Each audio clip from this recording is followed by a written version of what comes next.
This is the point from which I can never return, and if I back down now, then forever I burn. This is the point from which I can never retreat, cause if I turn back now, there can never be peace.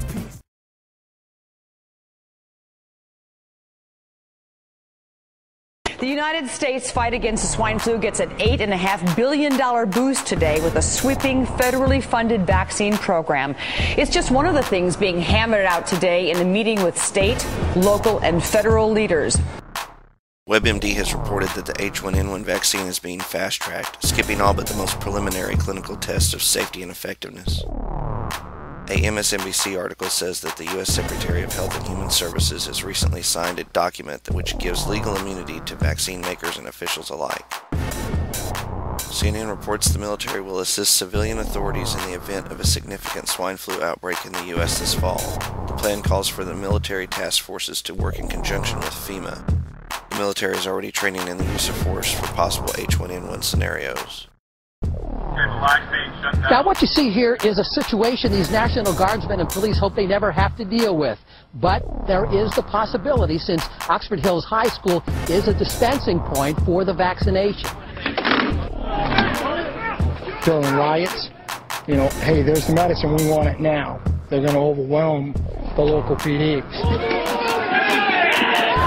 It's a what-if worst-case scenario. What if local police were not enough to quell crowds of people so panicked to get a flu shot they turn violent? Well, that is when they call in the National Guard. Recently, scientists, public health officials, law enforcers, first responders, and other experts gathered to discuss pandemic response at the International Swine Flu Conference. The agenda for the breakout sessions include topics like psychological issues, such as unwillingness to follow government orders. Shocking documents uncovered by WeAreChangeOklahoma show citizens can be arrested and forcibly vaccinated. You can be, quote, taken immediately into custody by law enforcement officials for the purpose of examination or treatment. Folks, this means your children can be taken from you and vaccinated against your will. All this from an order issued by a single unelected official, the health commissioner. The Oklahoma Pandemic Influenza Management Plan of 2007 includes guidelines for, quote, enforcement with partners and stakeholders who may be involved in enforcing mandatory isolation or quarantine orders, end quote. Subsequent sections address the issue of isolating people, quote, at home, a hospital, or alternate facility, end quote. When given these documents, Oklahoma's own Andrew Griffin from RedDirtReport.com went looking for answers. In a recent article posted on Infowars.com, Andrew quoted Larry Weatherford from the Oklahoma State Department of Health. When asked about any alternate facilities the state might have available, Weatherford stated, the old Lucent Technologies building in western Oklahoma City, where refugees from Hurricane Gustav camped out a year ago. I'm standing just outside of a temporary home for almost 2,000 people who fled New Orleans to come here seeking shelter. And we have some video from inside. This is the old Lucent Technologies plant. They have cots set up for people so they can sleep there. And you can see some people standing around a computer and also TVs for them as well, so they can get updates on the news and find out what's going on back home. They have free meals. We have several agencies working together to make sure that these people have the basic needs during their time here in Oklahoma City.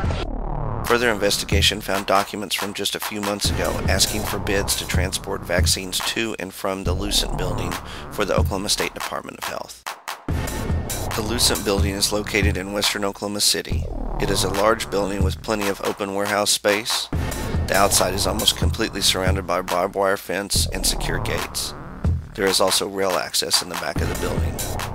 Requests for information about who holds the lease went unanswered.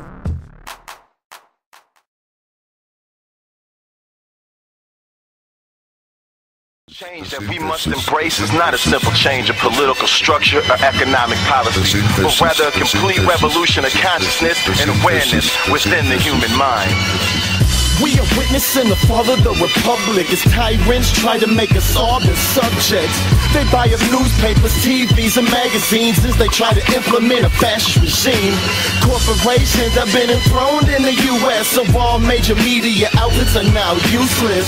They steady discredit a reliable source as they recite a one-sided report. To keep you scared, they steadily remind you of terrorist attacks and a deadly swine flu.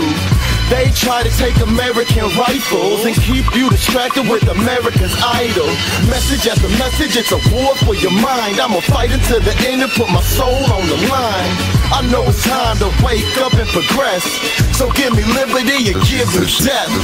There is nothing we cannot do if we dedicate our lives to the cause of freedom and live with a determination that is unmatched, a determination that is the equivalent of the heart of all humanity fighting for their lives, fighting for their survival, fighting for the right to exist. With this passion, knowing that the fate of the world depends on us, the spirit of the humankind will never be extinguished. So now I'm going straight to the top. I'm telling DC I won't take the shot. There is no way they are hurting me with injections of squalene and mercury. Mandatory vaccinations. If you try to refuse, they gon' cut up your supply of food. Now they telling students, no shot, no school. Well, I know my rights, I am not a fool. We get harassed cause we meet in the streets, labeled terrorists for exercising freedom of speech. We try to practice peace as we see hate, but slowly we're becoming another police state. Propaganda misinforms us of the enemy, while bankers buy up resources for energy. They do dirt and they burn the proof. It's time to wake up and learn the truth. I see in the future crisis approaching that unnerves me and causes me to tremble for the safety of my country.